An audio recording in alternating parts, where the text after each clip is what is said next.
Au nord-ouest des États-Unis, au milieu des montagnes de l'Oregon, un village tranquille et propre.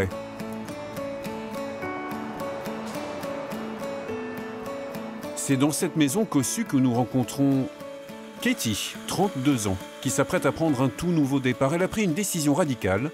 Dans quelques jours, elle quittera tout son confort pour une aventure hors norme. Tu fais comment pour le mettre au milieu? C'est très bien, mais tu peux aller beaucoup plus vite. Katie va changer de vie. Elle est en train d'équiper cette camionnette, sa nouvelle demeure, avec l'aide de Travis qu'elle a rencontré sur un forum. Elle s'apprête à rejoindre une communauté qui ne cesse de grandir aux États-Unis, ceux qui larguent tout pour vivre dans un fourgon aménagé. Joli. Loin de la société de consommation, sa vie va désormais tenir dans cet utilitaire. Ses nuits, elle les passera sur ce lit de camp. On dirait pas, mais c'est vraiment confortable. Pas de cuisine ni d'eau courante, elle terminera l'aménagement de sa camionnette en route avec les outils qu'elle a emportés. Tout rentre dans ce panier. C'est un panier à outils. Mais ça ne vous fait pas peur? C'est un sacré défi.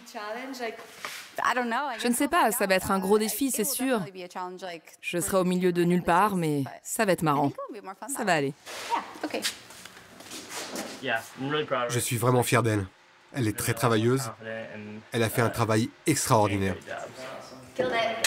Cet expert comptable a choisi la liberté. Elle a mis un terme à ses rêves de carrière, de propriété, de croissance et de consommation. Le truc essentiel, c'est le shampoing sec. Elle a prévu d'emporter dans ses valises le strict minimum. Une petite révolution pour cette diplômée habituée au confort d'une vie bourgeoise.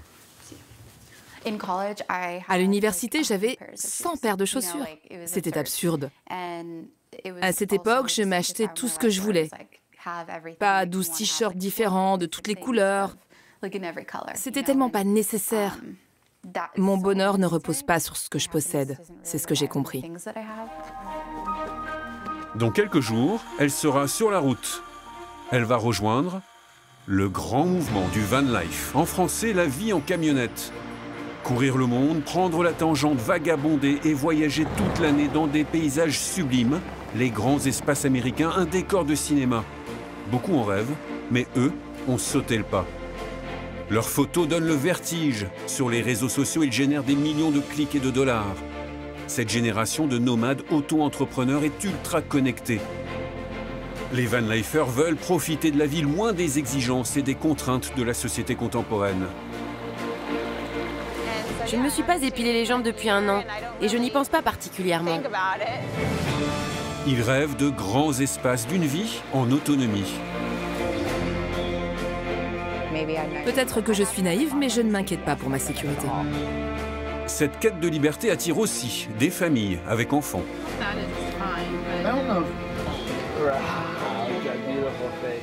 Notre génération, elle se dit qu'elle peut vivre et travailler sur la route, profiter des voyages, sans attendre la retraite pour se faire plaisir. Les seniors, déjà grands-parents, ont eux aussi été piqués par le virus. Des aventuriers qui cherchent le grand frisson avec le confort de vannes de luxe. Ce genre de situation, Liz et moi, c'est vraiment ce qu'on préfère.